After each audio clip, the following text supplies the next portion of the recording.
That fuzzy little husk behind your baseboard isn't a dead bug. It's a shed skin, and the creature that left it is still in your home right now.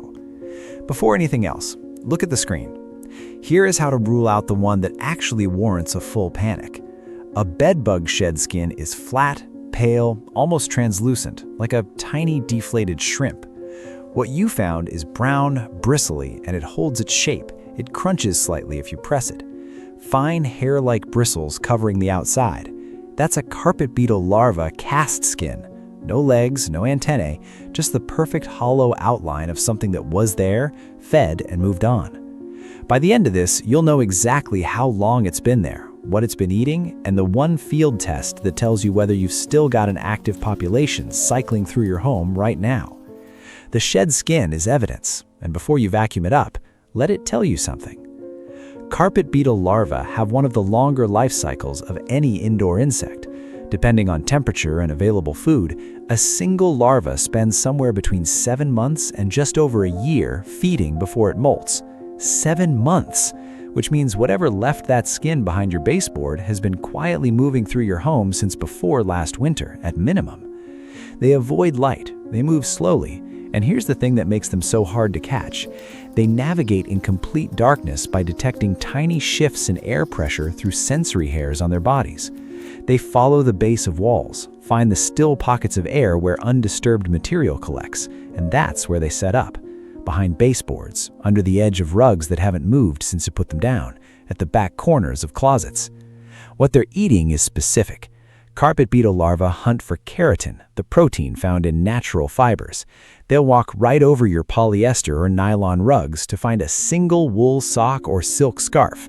They'll eat feathers, leather, dried pet food, or even the hair sitting in a brush left on a shelf.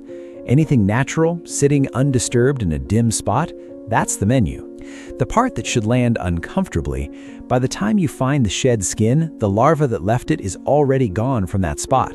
The feeding there is done. It's moved on to something else, or it's pupating into an adult somewhere nearby. The damage at that location is already banked. But the skin still tells you whether this is over or ongoing. Here's the 2-minute test. Press a strip of clear tape along the baseboard gap where you found the skin. Leave it 48 hours, then pull it back and examine it in bright light. Carpet beetle larvae leave behind microscopic bristle hairs as they travel. If your tape catches fine hairs, or worse, a second intact skin, you have an active population still cycling through your home. If the tape comes back clean, you may be dealing with a remnant from a previous season. The second check, go to wherever you store natural fiber items. Wool blankets, winter coats, rugs, anything leather. Look at the corners and edges at floor level. Carpet beetle damage is patchy and irregular, not the clean, even lines that moth damage leaves. If you see thinning in the pile along a rug edge, especially near a wall, that's them, working from the back, which is also why you often don't see it until it's significant. If you want to run these checks on a schedule that actually lines up with what's active when, the Indoor Creature Calendar maps it month by month. It's in the description if you'd rather time this than guess. Here's the part that genuinely rewires how you think about where carpet beetles come from. They don't start inside your home. Adult carpet beetles are outdoor pollinators. They feed on pollen and flower nectar, which is a deeply strange fact when you consider what their larvae are doing inside your closet. They fly into homes in spring through open windows or ride directly on cut flowers you bring inside.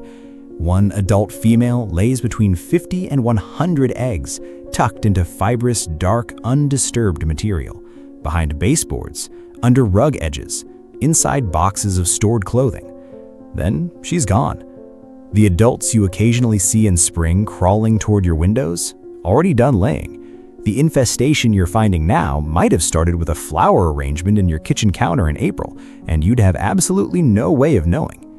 This is why act fast is the right framing here.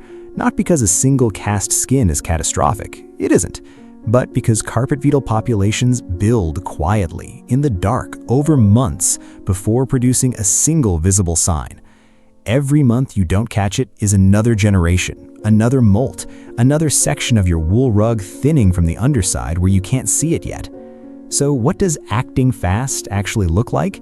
And you need to follow these steps precisely because if you skip step 3, you're just moving the problem to a new room. Step 1, find the feeding epicenter. Check natural fiber storage, closet floors, under rugs, behind furniture that hasn't moved in a year.